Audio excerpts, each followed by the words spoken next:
नमस्कार, मी सुवर्णा जोशी. शंका आणि समाधान या विशेष कार्यक्रमामध्ये आपल्या सगळ्यांचं स्वागत. शंका आणि समाधान या कार्यक्रमामध्ये विशेष करून आपण कोरोना संदर्भातले वेगवेगळे विषय हाताळत असतो. मग ते प्रौढांसंदर्भातले असतील, रेमडेसिव्हिर संदर्भातले म्हणजे औषध पद्धती जी आहे, उपचार पद्धती जी आहे कोरोनाची त्या संदर्भातले असतील, किंवा लहान मुलांचे वेगवेगळे विषय कोरोना संदर्भातले, त्यांच्या आजारासंदर्भातले याविषयी बोलत असतो. आज आपण बोलणार आहोत केंद्र सरकारने लहान मुलांसंदर्भात तिसऱ्या लाटेच्या पार्श्वभूमीवर कोरोनाचे नवे नियम आणलेले आहेत. कोरोना संदर्भातले नवे नियम आणलेले आहेत. हे नियम कोणते आहेत? ते 5 वर्षाखालील मुलांसाठी वेगळे आहेत का, 12 वर्षाखालील मुलांसाठी वेगळे आहेत का, आणि 18 वर्ष वयोगट ते 12 वर्ष वयोगट अशा मुलांसाठी वेगळे आहेत का, या सगळ्या विषयी आज आपण बोलणार आहोत शंका आणि समाधान या विशेष कार्यक्रमात.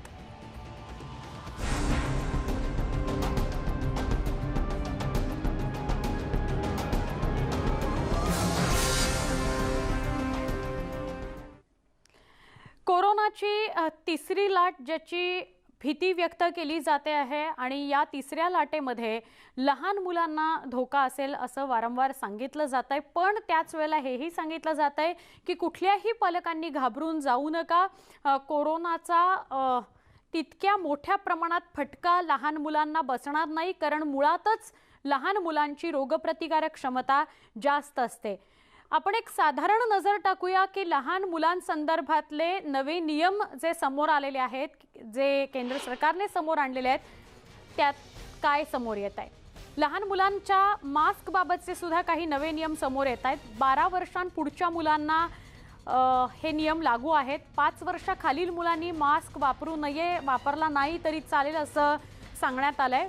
12 वर्षापुढच्या मुलांना प्रौढांचे नियम लागू असतील असं स्पष्ट करण्यात आलेलं आहे. तर 6 ते 11 वर्ष वयोगटातल्या मुलांनी मास्क वापरायचा आहे, पण तो त्यांच्या नातेवाईकांच्या मदतीने किंवा त्यांच्या मार्गदर्शनाखाली वापरायचा आहे. 59 वर्ष वयोगटातले जे आहेत त्या सगळ्यांनी, म्हणजे 60च्या आधीच्या सगळ्यांनी कापडी मास्क वापरायचा आहे. आणि 60 वर्ष वयोगटातले सगळे, त्यात जे कोमॉर्बिड आहेत, ज्यांना अजून कुठला आजार आहे, त्यांनी मेडिकल मास्क वापरायचा आहे. असे काही नियम सांगितलेले आहेत. आणि लहान मुलांसंदर्भात अजूनही काही नियम आहेत ज्याच्याविषयी आपण बोलणार आहोत.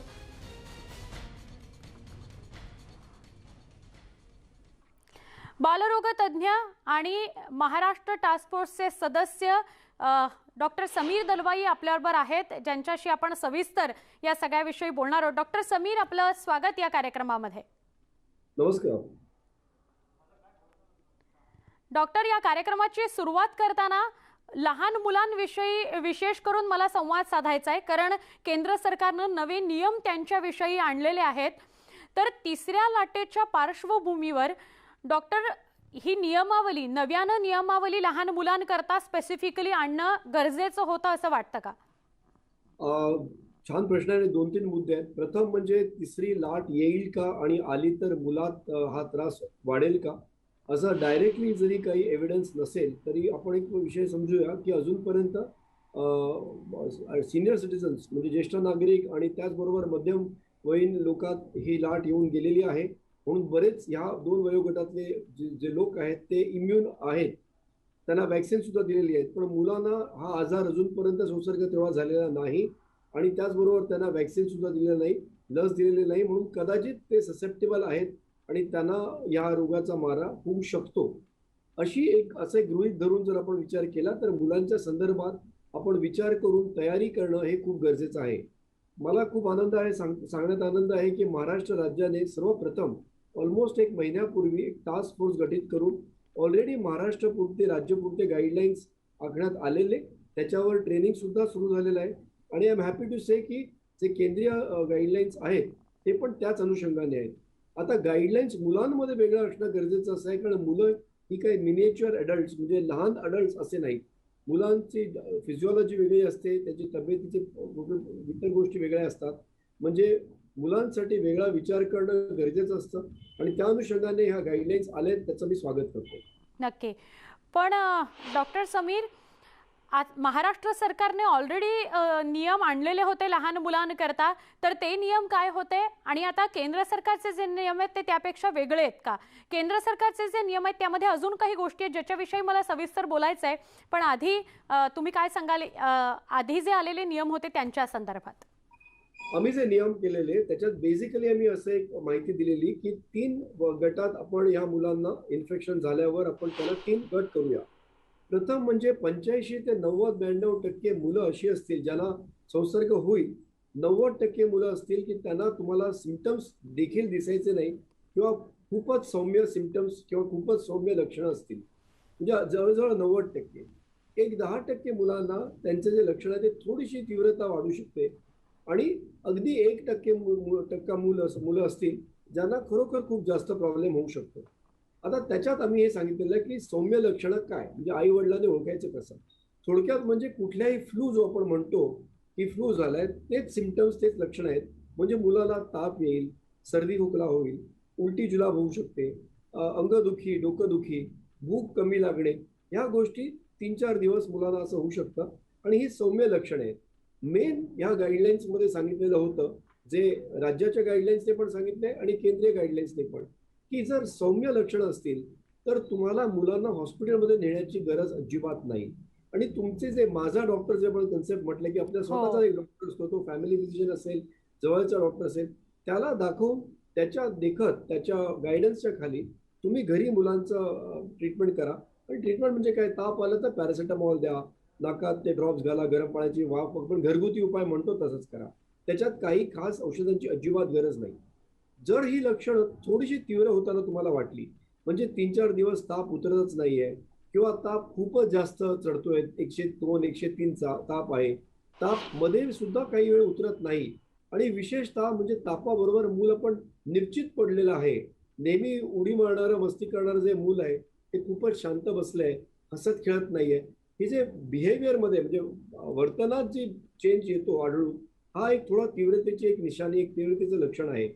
त्याचबरोबर मुलांची जर उलटी जुलाब जास्त होत असेल किंवा पोटात खूपच दुखून येत असेल, त्यांना अजिबात त्यांचं खाणं बंद झालं असेल, पाणी पित नसतील, विशेषतः लघवी कमी होत असेल आणि खोकला अगदी वाढत असेल आणि दम लागत असेल, मूल धापा टाकत असेल, त्याला श्वास घेताना त्रास होत असेल, मुलाला बोलता येत नसेल एवढा त्रास होतो श्वास घेताना, असे काही तीव्रतेचे लक्षण वाटले तर मग ताबडतोब तुम्ही तुमच्या बालरोग तज्ज्ञांना जरूर दाखवा किंवा कोविड हॉस्पिटल किंवा कोविड सेंटर जे सुरू केलेले आहेत त्याच्यात जे ट्रेंड डॉक्टर असतील त्यांचा सल्ला घ्या. आणि मग जर ते म्हणाले की औषध काही स्पेशल वाढवायचं असेल किंवा जर ऍडमिट करायला जर सांगितलं तर त्याप्रमाणे करा. नक्की. केंद्रीय गाईडलाईन्स पण ह्याच अनुषंगाने आहेत. हो हो, त्याच्याविषयी सविस्तर बोलूया, पण एक उपप्रश्न डॉक्टर समीर मला इथे विचारायचा आहे. असेही काही तज्ज्ञ सांगतायत की यावेळेला लहान मुलांमध्ये जो कोरोना होऊ शकेल, शंका व्यक्त केली आहे, अंदाज व्यक्त केलाय, पण कदाचित RT-PCR मध्ये त्यांना ते दिसणार नाही की हा कोरोना पॉझिटिव्ह व्यक्ती आहे, असंही होईल का? आणि हे अंदाज का बांधले जात आहेत, मग काय करायचं?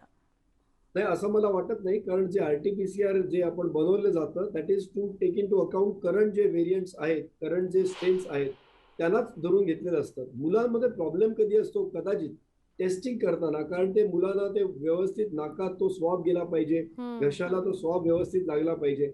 आता खूपच लहान मुलं असतील, अगदी 2-3-4 वर्षाची, तर ती घाबरणार आणि हे कोऑपरेट करणार नाही आणि म्हणून कधी कधी टेस्टिंग करताना त्रास होत असेल. पण जर टेस्टिंग व्यवस्थित झालं असेल तर RT-PCR काही वेगळं वाटेल असं मला वाटत नाही. केंद्र सरकारने जे नवे नियम आणले आहेत तर त्यामध्ये काही नोंदी मला प्रामुख्याने दिसल्या ज्या तुम्ही जास्त स्पष्ट करू शकाल. एकतर रेमडेसिवीर संदर्भात, मास्क संदर्भात, पॅरासिटामॉल किंवा कुठलीही गोळी जर द्यायची असेल ॲलोपॅथीची तर ती केव्हा आणि किती तासाच्या फरकाने द्यायची, आणि स्टिरॉइड्स, असे 4 महत्त्वाचे मुद्दे मला वाटले. जर पहिली सुरुवात आपण मास्कपासून करायची झाली तर त्या संदर्भात तुम्ही काय सांगाल? हे चांगले मुद्दे तुम्ही काढले. मास्कच्या संदर्भात थोडीशी एक दुखावत अशी आहे की Indian academy of paediatrics sorry माफ करा, म्हणजे बालरोग तज्ज्ञांची जी आमची ऑल इंडिया संस्था आहे, 30,000 बालरोग तज्ज्ञ आहेत त्याच्यात, मी त्याचा जॉईंट सेक्रेटरी आहे. आम्ही असं म्हटलेलं की 2 वर्षाच्या पुढील मुलांना तुम्ही मास्क घाला, म्हणजे अबाउट 2 इयर्स सर्वांना मास्क घाला. फक्त 2 ते 5 वर्ष वयोगट जे असतील त्याच्यात मुलांना मास्क कसा घालायचा, जास्त उगाच सारखा हात लावू नये, तो मास्क कसा डिस्पोज करायचा, त्यात थोडंसं सुपरविजनच्या अंडर आई वडिलांची मदत लागेल. त्यांना इंडिपेंडेंट ते करता येणार नाही. बरोबर. पण 5 वर्षाच्या वर जे असतील मुलं, ते हळूहळू त्यांना ट्रेन केल्यावर ते स्वतः, तुम्ही त्या चित्र ह्याच्यात सुद्धा बघताय, मुलं स्वतःच मास्क घालतात आणि उलट ऍडल्ट्स पेक्षा जास्त बेटर आणि मोर सिन्सिअरली घालतात. पण केंद्रीय गाईडलाईन्स जे आले त्याच्यात त्याने असं म्हटलं की 5 वर्षाच्या वरच मास्क घालावेत आणि 5 ते 11 वयोगटात आई वडिलांनी त्यावर विशेष लक्ष द्यावं वगैरे. हो हो. मला ॲज अ प्रॅक्टिकल मी पालकांना, आणि मी हे पालकांसाठी बोलतोय, हम्म. की 2 वर्षाच्या पुढे आम्ही हे पाहिलंय की मुलं मास्क आपण जर ट्रेन केलं तर घालू शकतात. आणि आपण असं पण सांगितलंय की घराच्या बाहेर मुलांना काढायचंच नाहीये. तेव्हा घरातल्या घरात जरी नाही घातला, जर कोणाला घरात इन्फेक्शन असेल तर घातलाच पाहिजे. पण जर घरात कोणाला इन्फेक्शन किंवा सर्दी, खोकला, ताप अशी लक्षणे सुद्धा नसतील तर घरात एखाद्या वेळी घातला नाही तरी चालेल. पण जर 3-4 वर्षाच्या मुलाला घराच्या बाहेर न्यावं लागत असेल, आणि म्हणून पुन्हा म्हणतोय, गरज नसेल तर नेऊच नका. पण जर बाहेर काही कारणासाठी जावंच लागेल तर मुलाला मास्क घालणं हे योग्य आहे. आणि ह्याच्यावर कॉन्ट्रोवर्सी आणि गैरसमज अजिबात नको. नक्की. मास्क हा घालणं अनिवार्य आहे. नक्की. दुसरा जो मुद्दा आहे तो गोळ्यांसंदर्भातला. ॲलोपॅथीची गोळ्या असू देत, आयुर्वेदिक असू देत किंवा कुठल्याही प्रकारच्या गोळ्या असू द्या, अँटीबायोटिक असू दे, तर तुम्ही असं काही पालकांना समजावून सांगाल का किंवा मार्गदर्शन कराल का की मुळात घाबरून आणि कन्फ्यूज व्हायचं कारण नाही. तर आत्ता जे केंद्र सरकार म्हणते की बाबा 2 गोळ्यांमध्ये इतकं अंतर ठेवा किंवा ही गोळी द्या, ही गोळी देऊ नका, तर तुम्ही काय सजेस्ट कराल? मला एक सांगायचं आहे की सेल्फ मेडिकेशन म्हणजे स्वतःच औषधं घेणं आणि ओव्हरडोस करणं, चुकीची औषधं घेणं, त्याच्यावर जेवढे साईड इफेक्ट होतात ते कुठल्याच इतर चुकीमुळे होत नाही. आणि म्हणून मला केंद्र सरकारचं त्या गाईडलाईनचं स्वागत करू इच्छितो, कारण त्याने हे मुद्दे क्लिअरली बजावलेले आहेत की स्वतः तुम्ही करू नका. आणि म्हणूनच केंद्रीय सरकार असेल, राज्य सरकार असेल, आम्ही क्लिअरली माइल्ड म्हणजे सौम्य लक्षणं काय आणि थोडीशी तीव्र लक्षणं काय ह्याच्यात क्लिअरली हे सांगितलेलं आहे. आणि माइल्ड किंवा सौम्य इन्फेक्शन असेल तर तुम्ही घरीच घरगुती उपाय म्हणजेच फक्त आणि फक्त पॅरासिटामॉल, ताप जर असेल तर हेच वापरा. आणि ह्याच्या जर संसर्ग तीव्र लक्षणं वाटत असतील तर तुम्ही डॉक्टरकडे न्या, आणि बालरोग तज्ज्ञाच्या किंवा कोविड हॉस्पिटल, कोविड सेंटरचे डॉक्टर तुम्हाला ट्रीटमेंट देतील ते मात्र तुम्ही घ्या. त्याच्यात स्वतः रेमडेसिविर घ्यायचं का, स्टिरॉइड घ्यायचे का, अँटीबायोटिक्स घ्यायचे का, ह्याच्यावर सक्त मनाई केलेली आहे सरकारने की माइल्ड सौम्य इन्फेक्शन मध्ये ह्या कुठल्याच औषधांची गरज नाही. आणि 90% हेच होणार आहे. म्हणून पालकांनो, कृपया स्वतः औषधं घेऊ नका. बरोबर. रेमडेसिव्हिर संदर्भातला आणि स्टिरॉइड संदर्भातला जो निर्णय आहे किंवा ज्या गाईडलाईन्स दिल्या गेलेल्या आहेत त्याच्याविषयी मला सविस्तर बोलायचं, पण इथे एक छोटासा उपप्रश्न पुन्हा होता. नवजात मुलांना किती भीती आहे कोरोनाची, आणि नवजात मुलांना जर कोरोना होत असेल तर तो आईच्या पोटामध्ये होतो का बाहेर आल्यानंतर कुठल्या तरी इन्फेक्शनमुळे होतो, याच्याविषयी काय सांगू शकाल? नवजात मुलांना देखील इन्फेक्शन होण्याचं प्रमाण, कारण आणि काय किती तीव्रतेने सौम्यपणे होऊ शकतं, this is same as other children, म्हणजे इतर मुलांप्रमाणेच आहे. आणि ह्याच्यात खूप जास्त विशेष काळजी करायची आहे असं नाही. इनफॅक्ट इंडियन अकॅडमी ऑफ पीडियाट्रिक्सच्या गाईडलाईन्स मध्ये आम्ही हे सुद्धा सांगितलं असेल की ब्रेस्ट फिडिंग म्हणजे स्तनपान करत असताना आईला इन्फेक्शन असेल किंवा बाळाला असेल, आईने मास्क घालून मुलाचं फिडिंग, ब्रेस्ट फिडिंग, स्तनपान करावं हे क्लिअरली सांगितलं आहे.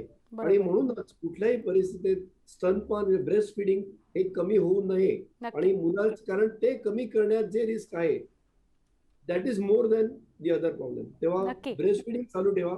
मुलांचे पण तेच लक्षण असतील, फक्त लहान नवजात शिशू असेल, तुम्ही नक्कीच तुमच्या डॉक्टरना दाखवत असाल तेव्हा ते मात्र करा. नक्की. डॉक्टर समीर, आपण ही चर्चा अशीच सुरू ठेवूया, पण ब्रेकची वेळ झालेली आहे. डॉक्टर समीर दलवाई यांच्याशी आपण संवाद साधतो आहोत. ते अत्यंत सोप्या शब्दात आपल्या सगळ्यांना मार्गदर्शन करतात. एक छोटासा ब्रेक, लगेच भेटू. पहा फक्त शंका आणि समाधान, न्यूज 18 लोकमत.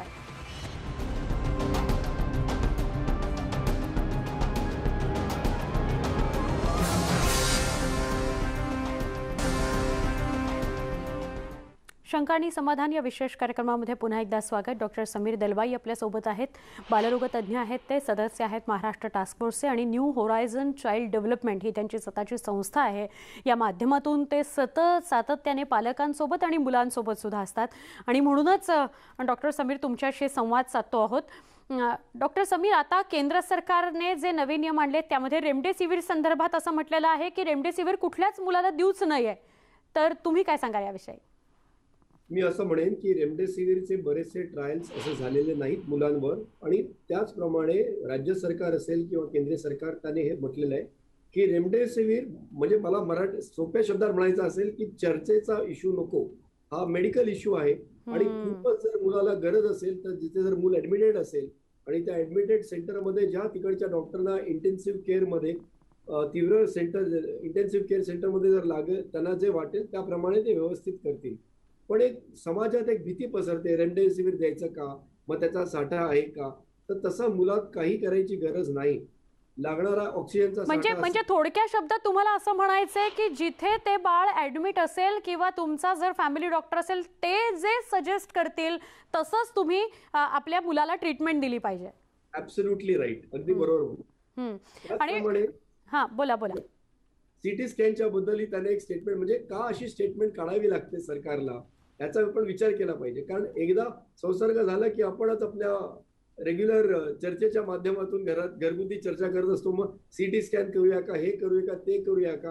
ह्याचा रिस्क पण खूप असतं, कारण स्कॅनिंग करून मुलांना रेडिएशन सुद्धा होतं. तेव्हा ह्या काही गोष्टींकडे तुम्ही अफवांकडे लक्ष देऊ नका. हा, त्यासाठी काही सेंटर्स वाढवलेली आहेत सरकारने. जेवढे खाजगी कॉलेज आहेत, मेडिकल कॉलेज आहेत, सरकारी मेडिकल कॉलेज आहेत, प्रत्येक ठिकाणी इंटेन्सिव्ह केअरची व्यवस्था वाढवण्यात आलेली आहे. ऑलरेडी 3 वेळा प्रशिक्षण झालेलं आहे. माननीय आदरणीय मुख्यमंत्री आणि आरोग्य मंत्र्यांच्या देखत प्रथम जनरल डॉक्टरसाठी ट्रेनिंग आमच्या टास्क फोर्सने केलेलं आहे ऑनलाईन. त्यानंतर बालरोग तज्ज्ञांसाठी ऑनलाईन ट्रेनिंग केलेलं आहे. अगदी सोमवारी गेल्या सोमवारी अंगणवाडी वर्कर जे आशाताई असतात त्यांच्यासाठी सुद्धा मराठी ट्रेनिंग झालेलं आहे. आणि म्हणूनच तुमच्या चॅनलद्वारे जी आपण माहिती लोकांकडे पोहोचवतो आहे ही खूप गरजेची आहे की बरीचशी मुलांना 90% मुलांना लक्षणं जर झाली इन्फेक्शन झाल्यानंतर तर ती सौम्य असतील आणि नेहमीप्रमाणे आपण घरी काळजी करा. मी फक्त एक गोष्ट म्हणेन, आणि मी मित्र म्हणून म्हणतोय, डॉक्टर म्हणून नाही, मुलांना जर सर्दी खोकला ताप जर झाला तर ह्यावेळी मात्र घरी सुट्टी घेऊन किंवा वर्क फ्रॉम होम जरी असेल तरी सुट्टी घेऊन मुलांकडे मात्र लक्ष द्या. कारण सध्या भीतीचा एक माहोल आहे, एक ऍटमॉस्फिअर आहे, आणि त्याच्यात तीव्रता वाढू नये म्हणून लक्ष देणं गरजेचं आहे. अगदी अगदी तुम्ही काही विशेष करावं असं नाही. म्हणजे अजून थोडक्या शब्दात सांगायचं झालं किंवा सोप्या शब्दात सांगायचं झालं तर काहीतरी वेगळं तुम्हाला तुमच्या मुलांमध्ये जाणवलं, कुठलंही वेगळं लक्षण, कुठलीही वेगळी प्रतिक्रिया, तर ती दुर्लक्षित करू नका. करेक्ट, बरोबर. आणि स्टिरॉइड विषयी आता जर बोलायचं झालं तर मुळात केंद्राने जे नवे नियम आणले त्या स्टिरॉइड संदर्भात काय सांगितलंय, काय त्याविषयी एक्सप्लेन कराल? परत आपल्या सरकारला अशी स्टेटमेंट का करावी लागते ह्याच्यावर समाजाने विचार केला पाहिजे. कारण स्टिरॉइडवर एकंदरीत जी चर्चा चाललेली, आणि मी बघत होतो की अगदी फॅमिली फिजिशियन पण काय आणि लोक स्वतः पण स्टिरॉइड घेत होते, म्हणजे आपण पहिल्या दुसऱ्या लाटेत बघितलं. आणि हे निव्वळ भीतीच्या पोटी. आणि भीती का? कारण त्यांना माहिती नव्हती. आणि म्हणून मॅडम तुम्ही आज जो असे कार्यक्रम करून लोकांपर्यंत माहिती पोहोचवताय हे खूप गरजेचं आहे की मुलांना अजिबात स्टिरॉइड, मुलांना कशाला, इव्हन अडल्ट्सना तुमच्या हॉस्पिटलमध्ये जर ऍडमिटेड पेशंट असेल, रुग्ण असेल, त्याला डॉक्टर स्टिरॉइड देत असतील तर तो वेगळा मुद्दा आहे. पण लोक घरी स्टिरॉइड घेऊ लागलेले, त्याच्यामुळे म्युकरमायकोसिस, ओव्हरऑल डायबिटीस वाढत चाललेला, हे जे प्रकार आहेत हे टाळले पाहिजेत. आणि स्टिरॉइड हे असं औषध आहे की तुम्हाला भरपूर त्याचे साईड इफेक्ट्स होऊ शकतात जर गरज नसताना घेतलीत तर. त्याचप्रमाणे जेव्हा जीव वाचवण्यासाठी द्यावे लागेल, जर डॉक्टर त्यासाठी जर स्टिरॉइड देत असतील तर जीव वाचवण्यासाठी सुद्धा स्टिरॉइड दिलं जातं. पण ते डॉक्टरांच्या लक्ष देऊन त्यांच्या अंडर त्यांच्या केअरमध्ये केलं पाहिजे. तेव्हा समाजाने स्वतः स्टिरॉइड काय असतील, अँटीबायोटिक, आपण जाऊन केमिस्ट कडून अँटीबायोटिक म्हणजे चणे खावे, चॉकलेट खावं असं माणसं अँटीबायोटिक घेतात, तसं करू नये. बरोबर. डॉक्टर समीर, आता या कार्यक्रमामधला शेवटचा प्रश्न विचारते. आपण महाराष्ट्र टास्क फोर्सचे सदस्य सुद्धा आहात आणि या वेळेला म्हणजे तिसऱ्या लाटेची शक्यता जेव्हापासून व्यक्त झाली तेव्हापासूनच सरकारनं सगळी तयारी पूर्ण केलेली आहे असं सरकार सारखं सांगतं आहे. तर कशा पद्धतीने आपण सज्ज आहोत, समजा तिसरी लाट आलीच आणि तिसऱ्या लाटेमध्ये खरोखर मुलांना धोका असेल तर लहान मुलांकरता काय सोयीसुविधा आपण रेडी ठेवलेल्या आहेत, सज्ज ठेवलेल्या आहेत?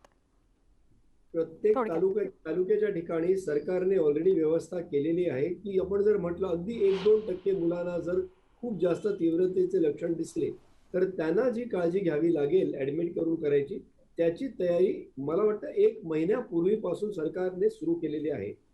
त्यासाठी लागणाऱ्या डॉक्टरांचाच नव्हे तर नर्सिंग स्टाफ असतो, पॅरामेडिकल स्टाफ, फक्त हे डॉक्टरांचं काम नसतं. नर्सिंग स्टाफ मी म्हणेन जास्त गरजेचा आणि उपयोगी असतो.